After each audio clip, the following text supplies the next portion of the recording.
दोस्तों BSc limited की बात करें तो यहाँ पे कुछ बड़ी अपडेट निकल के आ रही है। वैसे तो स्टॉक के अंदर काफ़ी बड़ी गिरावट हुई आज, लेकिन बीएससी लिमिटेड ने कुछ बड़े फैसले किए। अब आपको ये पता ही होगा कि सबसे पुराना एक्सचेंज है इंडिया का और कंपनी का बिजनेस बहुत अच्छा है। लगातार साल दर साल कंपनी का बिजनेस बढ़ रहा है। ऐसे में क्या है उम्मीद, स्टॉक काफ़ी अच्छा कर चुका है और लगातार दौड़ रहा है। अब थोड़ी सी प्रॉफिट बुकिंग दिखाई दे रही है। दूसरी तरफ अगर हम सीडीएसएल लिमिटेड की बात करें तो यहाँ पे कुछ बड़ी अपडेट निकल के आ रही है, कुछ चौंकाने वाली खबरें हैं जिसको समझेंगे इस वीडियो के माध्यम से। इसके अलावा हम एनएसडीएल लिमिटेड की बात करें, यहाँ पर कंपनी की मीटिंग होने जा रही है और आप देखिए एनएसडीएल जो है बहुत ही शानदार काम कर रही है कंपनी, लेकिन शेयर की प्राइस काफ़ी नीचे है। क्या आने वाले समय यहाँ से बेहतर उम्मीद की जा सकती है। साथ में हम यहाँ पे गौतम एक्जिम लिमिटेड की बात करें, कंपनी स्टॉक को स्प्लिट कर रही है और साथ में बोनस भी दे रही है। डबल फायदा दिखाई दे रहा है। लेकिन फ्रेंड्स, उससे पहले अगर आप पहली बार हमारे चैनल पे आए तो चैनल को सब्सक्राइब कर दीजिए, एक बेल आइकॉन दबा दीजिए ताकि जब भी नया वीडियो बने पहला नोटिफिकेशन आपको मिले। वीडियो पसंद आए तो लाइक से जरूर कीजिए। चलो फ्रेंड्स, वीडियो स्टार्ट करते हैं। मैं हूँ आपका दोस्त एसबी दवे और हमारे अपने चैनल ऑनलाइन कमाई में आपका बहुत बहुत स्वागत है।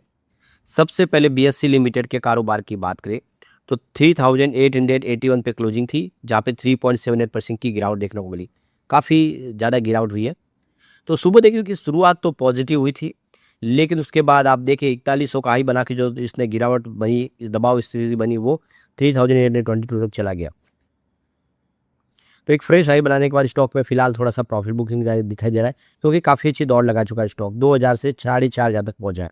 अब यहाँ पे जो बड़ी अपडेट निकल के आ रही है, बीएससी लिमिटेड की तरफ से अपने मैनेजर पर्सनल की यहाँ पे डिटेल शेयर की गई है, जो कंपनी के इवेंट की और दूसरे कोई भी प्रोग्राम ऑर्गेनाइज करे, कुछ भी यहाँ पे देख सकते हो, हर तरह की जो भी आप जानकारी हो वो यहाँ पे शेयर करेंगे। तो इसमें श्री रमन राम मूर्ति है जो मैनेजिंग डायरेक्टर और सीईओ है कंपनी के, उनकी यहाँ पे ईमेल आईडी दी हुई है।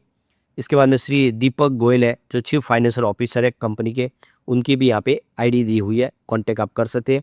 और श्री संजय जैन जो चीफ रिस्क ऑफिसर है, ये उनकी आईडी है यहाँ पे।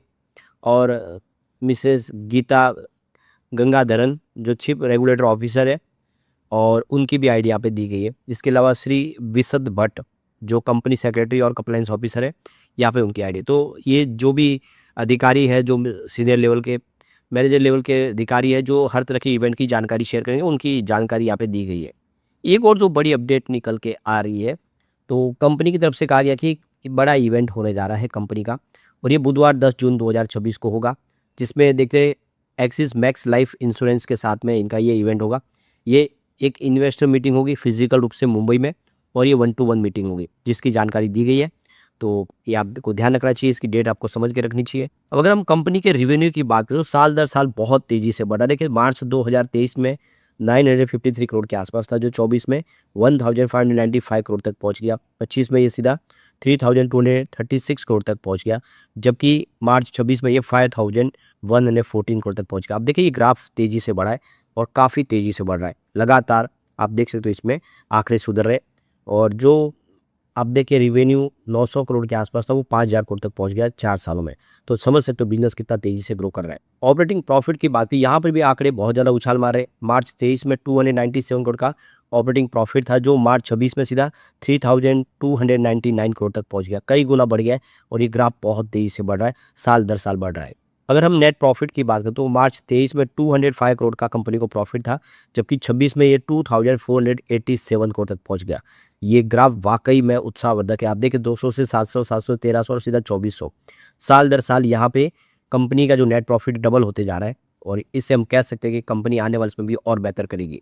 अगर हम एफआई की बात करें, उन्होंने अपनी होल्डिंग को बढ़ाया। देख सकते हो कि जून में वैसे 22.84% की होल्डिंग थी, जो कम हुई। देख सकते हो सितंबर में 16% पर आ गई, फिर बाद में बढ़ते हुए 17% पर पहुंच गई, और अब मार्च 26 में सीधा 19% पर पहुंच गई। यानी आप देखें एफआई फिर से निवेश को बढ़ाना शुरू कर चुके हैं। अगर हम डीआई की बात करें, उनकी 1.94% की जून में थी, जो देखिए बढ़ते हुए मार्च में 12.57% में बढ़ गई। तो यहाँ पर भी देखें तो क्वार्टर दर क्वार्टर यहाँ पे डीआई ने भी अपना निवेश बढ़ा दिया, यानी एफआई डीआई दोनों ही स्टॉक में होल्डिंग बढ़ा रहे हैं। होल्डिंग घट रही तो वो एक ही है, वो है रिटेल इन्वेस्टर। देख सकते हो कि 63.65% की होल्डिंग थी जून 2025 में, जो मार्च 26 में घट के 55.48% के आसपास आ गई। बहुत ज़बरदस्त बिकवाली के रिटेल इन्वेस्टर है, और दूसरे फंड हाउस जो है जम के खरीदारी कर रहे हैं। यहाँ तक कि म्यूचुअल फंड में भी शानदार निवेश बढ़ा है। जून 2025 में उनकी 11.57% की होल्डिंग थी, जो 26 में 12.52% तक आ गई। तो एफआईडीआई म्यूचुअल फंड सब ने अपनी होल्डिंग को यहाँ पे बढ़ा दिया। आप देख सकते हो, सिर्फ रिटेल इन्वेस्टर जो फंस रहे हैं और लगातार अपनी होल्डिंग को कम करें, ये इशारा है कि स्टॉक आने वाले में भी बेहतर कर सकता है। सीडीएसएल लिमिटेड की बात को 1216 पर क्लोजिंग थी, जहाँ पे 0.016% की गिरावट देखने को मिली। यहाँ पे आप देखो कि सीडीएसएल हो या एनएसडीएल, अब एक पर बड़ी निर्भरता ज़्यादा हो गई है और निवेशकों के लिए ये एक तरह से सोचने वाली खबर है। तो देखिए, वित्तीय डिपॉजिट अब इलेक्ट्रॉनिक एसेट के महज सुरक्षित तिजोरी नहीं रह गए, वह तेजी से हाईटेक इंफ्रास्ट्रक्चर प्रोवाइडर के तौर पर उभर रहे हैं। फाइनेंशियल 2026 में central deposit service limited CDSL ने एक बड़ा मुकाम हासिल किया है। टेक्नोलॉजी से जुड़े खर्च में 162.2 करोड़ तक पहुंच गए। इनका आप खर्च टेक्नोलॉजी में काफ़ी ज़्यादा बढ़ा रहे, जो पैरोल पर हुए 156.5 करोड़ के खर्च से काफ़ी ज़्यादा है। ये बदलाव जो कंपनी के 2017 में पब्लिक लिस्टिंग के बाद पहली बार देखने को मिला है। इंडस्ट्री उस बड़ी मंशा को दर्शाता है कि अब जो पारंपरिक मानव पूंजी की जगह पे स्केलेबल डिजिटल आर्टिफिशियल को प्राथमिकता दी जा रही है, यानी डिजिटल टेक्नोलॉजी अपनाई जा रही है, उसमें काफ़ी सारा खर्च किया जा रहा है। तो एनएसडीएल भी इसी राह पे है, लेकिन उनका जो कर्मचारियों का खर्च अभी भी टेक्नोलॉजी के ऊपर ज़्यादा है, यानी उनका एम्प्लॉयज़ का खर्च ज़्यादा है, लेकिन अंतर तेज़ी से कम हो रहा है। एनएसडीएल के टेक खर्च फाइनेंस 2026 में 34% की वृद्धि हुई है, जिसमें कुल खर्च 91.4 करोड़ हो गया है। सीडीएसएल के 43 की तेज खर्च वृद्धि के तालमेल बिठाने की जद्दोजहद को दर्शाता है। तो कुल मिला के अब ये कंपनियां आईटी पे खर्च करिए, टेक कंपनियों पे खर्च करिए, अपने आप को एडवांस कर रही है। तो उसके पीछे सबसे बड़ी वजह है कि निवेशकों की जो रिटेल इन्वेस्टरों की भागीदारी लगातार बढ़ी है। 2019 के बाद देखें तो डीमैट खातों की संख्या में 6 गुना वृद्धि हो गई है। तो ये देख सकते हो कि फाइनल 2026 के अंत तक ये 22.5 करोड़ तक पहुंच गए।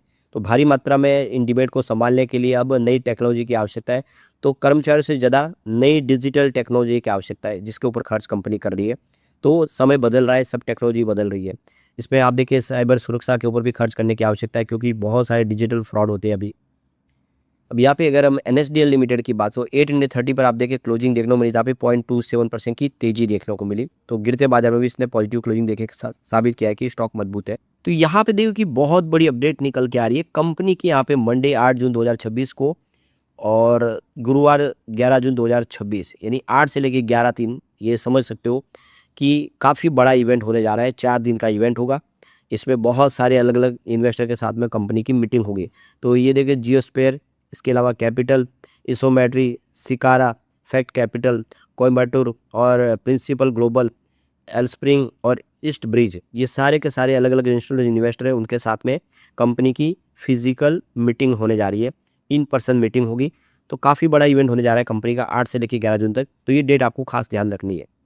अब कंपनी के बिजनेस की बात हो, काफ़ी अच्छा ग्रो करा। मार्च 23 में देखें तो रेवेन्यू 1099 करोड़ के आसपास था। वो 26 में देखें मार्च में 1660 करोड़ तक पहुंच गया। काफ़ी ज़बरदस्त वृद्धि हुई है। ऑपरेटिंग प्रॉफिट की बात हो, मार्च 23 में 305 करोड़ के आसपास था, जो मार्च 26 में 505 करोड़ तक पहुंच गया। तो लगातार आप देखें साल दर साल ऑपरेटिंग प्रॉफिट बढ़ रहा है। अगर हम नेट प्रॉफिट की बात करें, मार्च 23 में 234 करोड़ के आसपास था, वो 26 में 380 करोड़ तक पहुंच गया। तो यहाँ पर भी देखें तो हर साल तेजी से प्रॉफिट बढ़ रहा है। वाकई में कंपनी का बिजनेस अच्छा है और आईपीओ लिस्टिंग के बाद अगर बेहतर प्रदर्शन किया, लेकिन उसके बाद लगातार कमजोर रहा। आने वाले समय ये फिर बेहतर करता हुआ दिखाई देगा। अब यहाँ पे हम गौतम एक्जिम लिमिटेड की बात करें, 138 पर क्लोजिंग थी, जहाँ पे 6.12% की गिरावट देखने को मिली। तो यहाँ पे देखिए, गौतम एक्जिम स्टॉक को स्प्लिट करे 1:2 के रेशियो में और साथ में 3:1 के रेशियो में बोनस शेयर अलॉट कर रही है। तो डबल यहाँ पे फायदा देखने को मिल रहा है। तो कंपनी आप देख लो कि 10 रुपये की फेस वैल्यू के शेयर को 5 रुपये बदल रहे हैं, यानी आपके पास एक शेयर तो वो 2 शेयर हो जाएगी। इसके अलावा 3:1 के रेशियो में बोनस शेयर दिए जा रहे। मतलब आप देख सकते हो कि कंपनी के जिनके पास एक शेयर है कंपनी का, उसको 3 शेयर कंपनी बोनस के रूप में देने जा रही है। तो ये देख सकते हो कि काफ़ी शानदार फैसला किया गया। तो यहाँ पे आप देख सकते हो कि इसके लिए रिकॉर्ड डेट फाइनल कर दी गई है। तो यहाँ पे रिकॉर्ड डेट है 10 जून 2026। तो 10 जून के पहले पहले अगर आपके डीमैट अकाउंट में शेयर होंगे और 10 जून को अगर आप एलिजिबल है, तो आपको ये बोनस और स्प्लिट का फ़ायदा मिल जाएगा। लेकिन फ्रेंड्स, कोई भी इन्वेस्टमेंट करने से पहले अपने फाइनेंशियल एडवाइजर से एडवाइस ले ले या अपना खुद का रिसर्च करें, क्योंकि मैंने वीडियो आपके एजुकेशनल पर्पज़ के लिए ही बनाया। वीडियो पसंद आए तो लाइक शेयर जरूर कीजिए और चैनल को सब्सक्राइब कर दीजिए। Thank you friends.